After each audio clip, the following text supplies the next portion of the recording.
So, keeping on that subject of Ringo Lam movies, following on from Wild Search, I thought we'd have a look at 1997's Full Alert, one of the later vehicles from Ringo Lam, starring Lau Ching-wan, or Sean Lau as he's sometimes known, and Francis Un. I believe the action scenes in this movie were shot for real. We'll just say that right away, because I think that is so awesome. Like, the action scenes in this movie were shot without a permit or anything like that. So when you do see the action scenes on the streets of Hong Kong, when you see bystanders and people in the background, that is general, like, sort of shock on their faces. And if you look at some of the bystanders and the people who are on the streets, they're not sure what's going on, because I mean, how cool is that Ringo Lam, like, and the filmmakers were just like, no, let's just shoot it, let's go straight on the street, let's just shoot it. So when you see, let's say, some of the people's faces, they do have this genuine look of shock on their face, and I think that is the reason why, it's just so cool. Wonderful performances from our two leads here, and it's just a great, well done, simple, to the point action thriller. And I think it received around 5 nominations at the Hong Kong Movie Awards. Much like with Time Type being Soy Hark's sort of homecoming to Hong Kong movies, this film was, in Full Alert, was very much sort of Ringo Lam's sort of version of that, because both, like I say, Soy Hark working with Van Damme on Knock Off and Double Team, Ringo Lam working with him on Maximum Risk. It's funny how they both, for whatever reason, had to work with Van Damme. I don't know if that was, the company's decision, I'm not too sure. But yeah, so this was very much in a way sort of a homecoming from Ringo Lam too. It's like with Wild Search, at its core, the story is simple, but Ringo Lam does the film with such a gritty style and gets such good, amazing performances out of our two leads that we as an audience don't even notice that the plot is simple. Like, Ringo Lam really does sort of, like I say, he really gets the most out of Sean Lau here and Francis Un, and he really does gives a wonderful sort of cat and mouse sort of cop versus criminal sort of narrative, but there's this sort of parallels that they have running through it between their two characters. All the action in it is very real, it's very grounded, and what is great about Powell, the character in this movie, is you really do feel this is a cop that is carrying so many burdens. Like, he has got the weight of the world on his shoulders, and you really do feel he is going through it, not just at work, but his home life with his wife and son too. Francis Un here as Matt Kwan is a superb villain who feels he has been cheated and lost everything and wants it back. Yeah, at the same time, that, like I mentioned, there's certain parallels and themes that run between the two characters, and they really do play off each other really well as Full Alert goes on. So the film opens in black and white, and we are straight at a crime scene in this apartment building where we find out, like, the water has been poisoned. We then see Matt Kwan, Francis Un's character, getting a call from his cousin Wah, who is upset about the person they killed, whose body has been dumped in the water tank of these apartments. Mac informs him to keep it together and that they're all going to be rich soon. That's what he tells him. He tells him to calm down. So what happens is Lau Ching-wan's character arrests Mac right away. Like, he gets him in the cop station right away. Another question says he didn't mean to kill the guy and that he pulled a knife on him. And it's worth mentioning as well that Chin Kar-lok is in this movie. A lot of you, if you know your Hong Kong movies, will know Chin Kar-lok is. Most famously, he was in, like, sort of Drunken Master 2. He's in a lot of the Sammo Hung movies. So they find a bomb making stuff at his place, as well as this blueprint. They have no idea what the blueprint is, but they find this blueprint at Mac's place. Like with a lot of Hong Kong movies, I love how the film just starts and begins. Like, there's no slow build up or anything like that. Like, the film just straight away, the film begins, you're off, we're in there. Surprisingly, he confesses to all charges and is sentenced to life in prison. Amanda Lee is Matt's girlfriend, who phones these Taiwan gangsters who are wanting to work with Mac as they want to make money. They agree to free him even though they don't want to, as they have a fear he might sort of leak their plans. Pow, our lead here, as mentioned, is a man who is struggling. He is worried. He isn't even sure if he wants to be a cop anymore. And like I say, I can't stress enough what a wonderful performance this is from Sean Lau. Really wonderful the way he just carried. And I always remember him. I think the first film I ever saw him in when I was younger was Black Mask, Jet Li, 1996, which I absolutely love. One of my favourite Jet Li movies of all time. But that's where I remember Lau Ching-wan. I remember him being in Black Mask, and it always stuck with me, that movie. I absolutely love that movie. But so they are trying to trace his cousin's bets, as that is their only lead to find the rest of them, like the rest of his gang. They are also going to be transferring Mac to another prison at one point, so he wants everyone on full alert, if you see what they did there. So they managed to trace Warren, go to where the lead come from. The place they go to is full of gas, and of course, thinking it's a setup. Of course, they get in there and there's a trap with some nitric acid, which causes a big explosion. I love how Powell and Mann have this severe sort of rivalry going on, warning him they have 100 cops, 30 vehicles, and MP5s where they're going to transport him. They're using the phones like when you visit someone in prison, and both discussing how it's not easy killing, meaning although he is a villain, he still has a conscience. Like when he's talking to Powell, you really do get he doesn't want to kill, and they do sort of ride that in on home at the end of the movie. Like he doesn't want to take anybody. He's not necessarily like a quote unquote evil guy. He just feels like he's been wronged. He feels like he's just getting back what is rightfully his. So they, as I say, they do have this rivalry going on, and like I say, you do think actually Mac does have a conscience. I don't think it's ever overly revealed who Powell killed, but Mac he's haunted about killing the architect, the guy in the water tank at the beginning. So the convoy begins, and it has sort of that whole sort of Dark Knight 2008, when they're sort of escorting Harvey Dent's character like on the convoy. It sort of has that type of thing going through it. That's what it reminded me of anyway. Our gangsters are packing, think they have to breaking Mac out. So at a roadblock, one of the cops lets them through, but he does recognise Mac's cousin.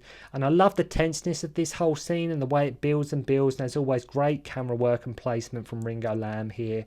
Or whilst we're on the subject, why is a car chase always so much cooler when it's on the streets of Hong Kong? Like when it's on the streets of Hong Kong, why is any car chase just so much cooler?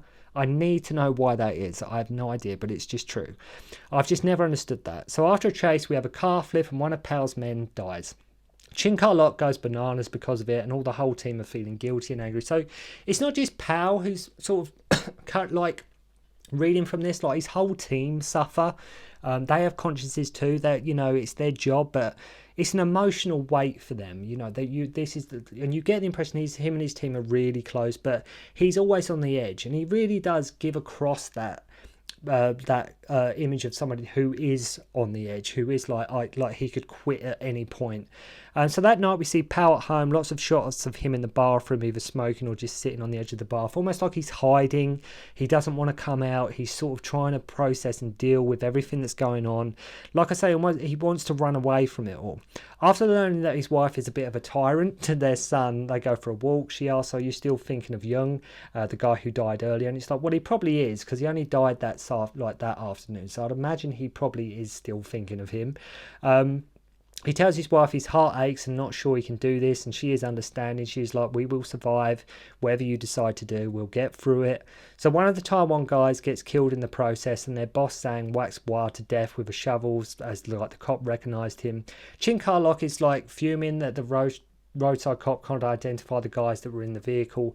And a great performance from Chin Carlock here as well, and everyone involved in the movie really is really giving their all. I think everyone in this movie is really applying themselves, and he's tasked with, Chin Carlock's character is tasked with following Mac's girlfriend, and she pays off someone to help sort of smuggle Mac out. And it's a very quick scene where he breaks out with the aid of this guy using a helicopter, and it's like the quickest prison breakout you will ever see.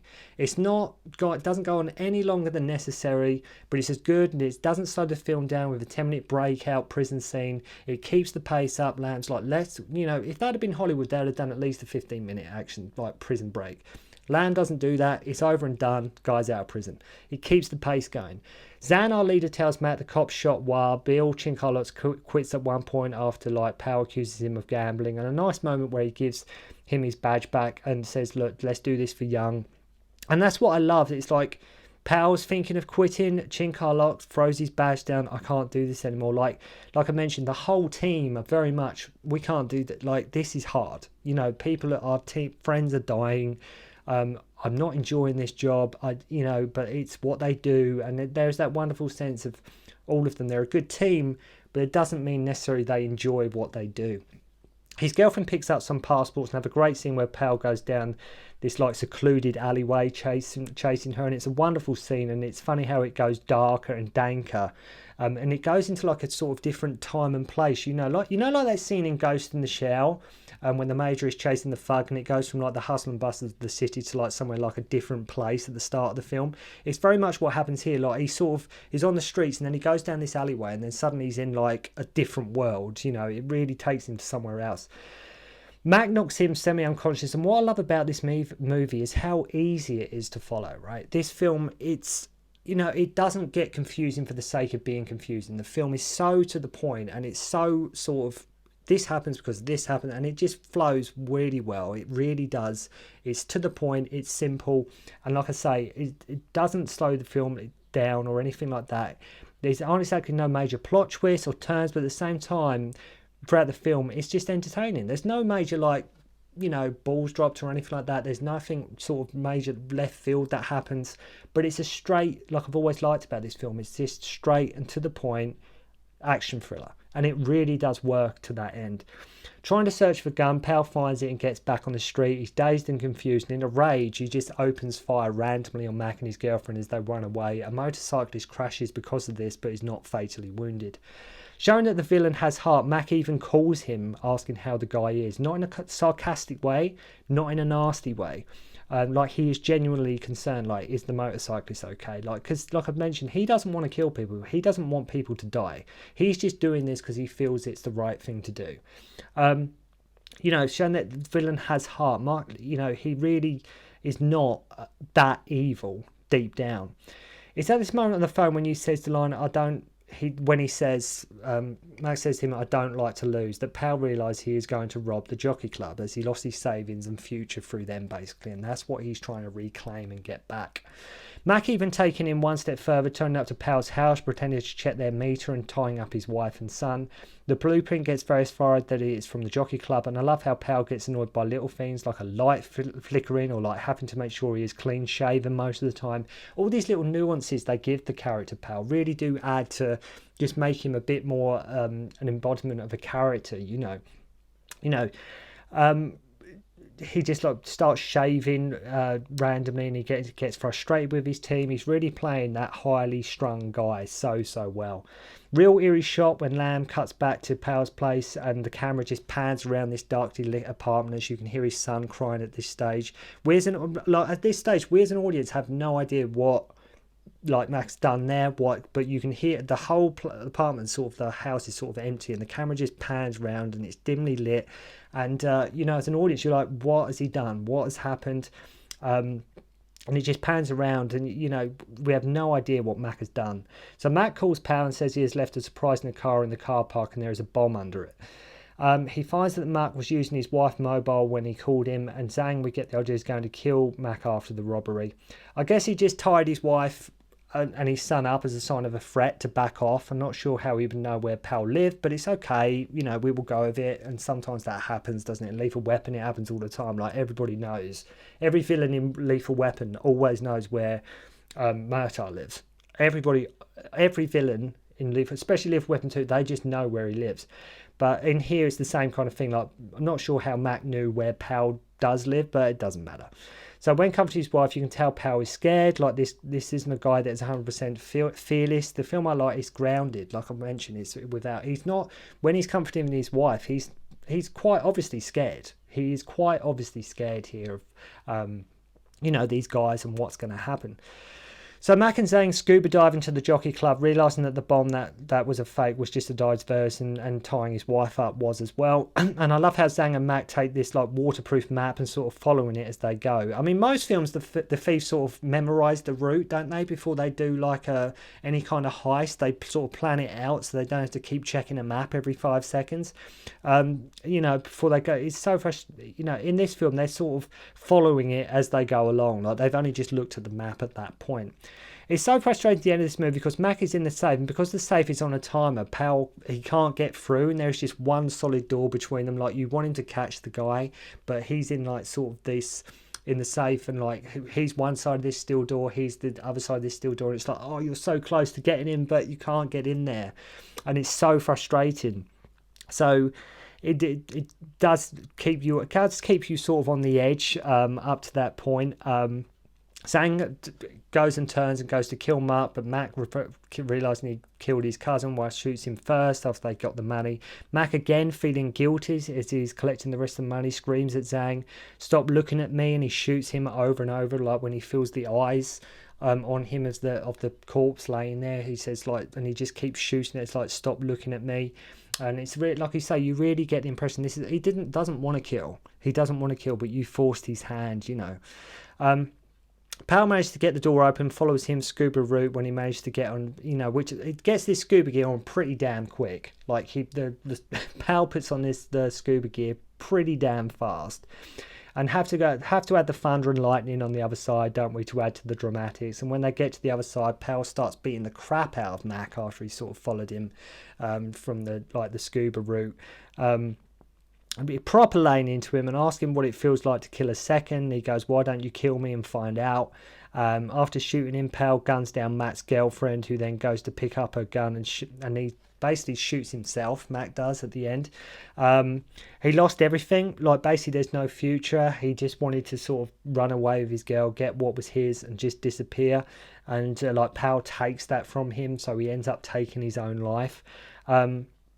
So there was no future, and it ends with Powell sort of phoning his wife saying it is over and crying. It ends on a really macabre note. It ends on although he's got the guy and the guy is sort of dead and everything, it's not necessarily a happy ending to this film. That haunting piano score as well, and like I say, the thunder and lightning, it's almost showing now he has even more guilt, and like Powell has more pain, even worse than what he had before, because he's taken somebody else's life as well. I'm not sure what happened to Zhang's gang. Maybe I missed that bit, but it's neither here nor there, really. But it's a really good movie. It really, with two great performances and just a short, sharp, to the point action thriller, a heist movie, cops versus crooks, some nice action, some nice camera work from Ringo Lam, and it's a fantastic movie from sort of like later on in his film catalogue. But if you've only seen, like I said, when on regards to Ringo Lam, if you've only seen sort of films like Maximum Risk with Van Damme, or his most popular film, sort of City on Fire, Prison on Fire, please go and check out Full Alert, because you get two amazing performances, and it's just, like I say, a straight to the point, amazing Hong Kong action thriller. So make sure to go and check it out. So thank you very much indeed for watching. I hope you enjoyed the review, and I'll see you soon. Don't concentrate on the finger, or you will miss all that heavenly glory.